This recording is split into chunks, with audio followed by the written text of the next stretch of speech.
একাত্তরের মতো জনগণ চেয়েছিল বলেই ২৪শে জুলাই আন্দোলন সফল হয়েছে, এমন মন্তব্য করেছেন প্রধানমন্ত্রী তারেক রহমান। জুলাই অভ্যুত্থানের দ্বিতীয় বর্ষপূর্তি উপলক্ষে রাজধানীর কৃষিবিদ ইনস্টিটিউশনে বিএনপির আলোচনায় তিনি আরও বলেন, বিগত স্বৈরাচার সরকার দেশের জ্বালানি খাত ধ্বংস করে গেছে, কিন্তু সংকটকে অজুহাত নয় বরং স্বীকার করেই এর সমাধানের চেষ্টা করছে সরকার। গণতন্ত্র আদায়ে ১৭ বছরের সংগ্রাম ও রক্তঝরা জুলাই জাগরণ উপলক্ষে বিএনপির এই আলোচনা অনুষ্ঠান। এতে যোগ দেন বিএনপি এবং তাদের সাথে আন্দোলনে মাঠে থাকা দলের নেতারা। প্রধান অতিথি বিএনপি চেয়ারম্যান ও প্রধানমন্ত্রী তারেক রহমান। কথা বলার অধিকার, মত প্রকাশের অধিকার। প্রধানমন্ত্রী বলেন, একাত্তরের মতো জনগণ চেয়েছিল বলেই ২৪-এর আন্দোলন সফল হয়েছে। তিনি বলেন, জুলাই কারো একার নয়। যে কোনো আন্দোলনেই ধীরে ধীরে গড়ে ওঠে এবং এক সময় সেখানে জনগণ পার্টিসিপেট করে।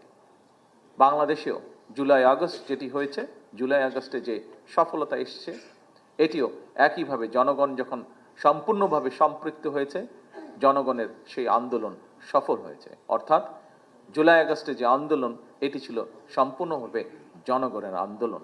জনগণ পরিবর্তন চেয়েছিল বলেই সেই আন্দোলন সফল হয়েছে। সরকার প্রধান বলেন, বিগত স্বৈরাচার সরকার দেশের অর্থনীতি ধ্বংস করে গেছে। জ্বালানি খাতকে আমদানি নির্ভর করে দেশীয় প্রতিষ্ঠান পঙ্গু করে দিয়েছে। তবে চলমান গ্যাস ও বিদ্যুতের সংকটকে অজুহাত হিসেবে না দেখে বরং স্বীকার করেই এর সমাধানে সরকার কাজ করছে বলেও উল্লেখ করেন প্রধানমন্ত্রী। জ্বালানি খাতের কথাই চিন্তা করি, কিভাবে ফ্যাসিবাদী স্বৈরাচার এই জ্বালানি খাতটাকে তাদের পকেট ভারী করার একটি খাত হিসাবে তারা এটাকে বিবেচনা করেছিল।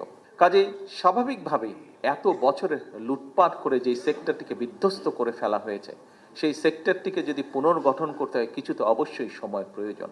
এক্সকিউজ দেওয়ার মাধ্যমে আমরা আমাদের দায়িত্ব এড়াতে চাচ্ছি না। হ্যাঁ, সমস্যা আছে, আমরা জানি, আমরা সেই সমস্যাটাকে অ্যাড্রেস করতে চাই। অনেকেই বলছেন যে বিভিন্ন বাসা বাড়িতে বা বিভিন্ন মিল ফ্যাক্টরিতে গ্যাস পাওয়া যাচ্ছে না, ফলে হয়তো অনেক জায়গায় অনেক মিল ফ্যাক্টরি চালানো যাচ্ছে না, অনেক বাসা বাড়িতে হয় না রান্না বান্না করা যাচ্ছে না। ইয়েস, উই অ্যাডমিট সমস্যা আছে, কিন্তু সমস্যার সমাধানের জন্য আমরা নিরন্তর কাজ করারও চেষ্টা করছি, উপায়টি বের করার চেষ্টা করছি। দেশের অর্থনীতি সচল করা এবং কর্মসংস্থান বাড়াতে বিদেশি বিনিয়োগকারীদের জন্য নানা ধরনের ব্যবস্থা নেওয়া হয়েছে বলেও জানান প্রধানমন্ত্রী তারেক রহমান। তাদের সাথে কথা হয়েছে, বিভিন্ন তাদের যারা ইনভেস্টর আছে কথা হয়েছে। Habib Rahman, one news, Dhaka. বিশ্বাস করছি।